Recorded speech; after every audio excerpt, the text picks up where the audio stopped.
কক্সবাজারের রোহিঙ্গা শরণার্থী ক্যাম্প পরিদর্শনে এসেছেন যুক্তরাষ্ট্রের দক্ষিণ ও মধ্য এশিয়া বিষয়ক বিশেষ দূত সার্জিও গোর। কক্সবাজারের রোহিঙ্গা শরণার্থীদের পরিস্থিতি সরেজমিন দেখতে যুক্তরাষ্ট্রের দক্ষিণ ও মধ্য এশিয়া বিষয়ক বিশেষ দূত সার্জিও গোরের নেতৃত্বে উচ্চ পর্যায়ের মার্কিন প্রতিনিধি দল আজ শুক্রবার দুপুরে কক্সবাজার সফরে এসেছেন।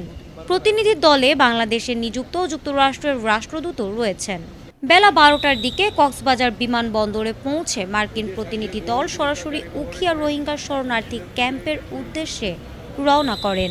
শরণার্থী ত্রাণ ও প্রত্যাবাসন কার্যালয় সূত্রে জানা গেছে, মার্কিন প্রতিনিধি দল উখিয়া উপজেলার ৪ নম্বর রোহিঙ্গা শরণার্থী ক্যাম্পের জাতিসংঘ খাদ্য কর্মসূচি পরিচালিত বিভিন্ন প্রকল্প পরিদর্শন করবেন। এছাড়াও মার্কিন প্রতিনিধি দল রোহিঙ্গা শরণার্থী ক্যাম্পের বর্ধিত অংশ ৮W ও ৬ নম্বর রোহিঙ্গা শরণার্থী ক্যাম্পও পরিদর্শন করবেন বলে জানা গেছে। পরিদর্শন শেষে আজ সন্ধ্যায় ঢাকায় ফিরে যাবেন প্রতিনিধি দল।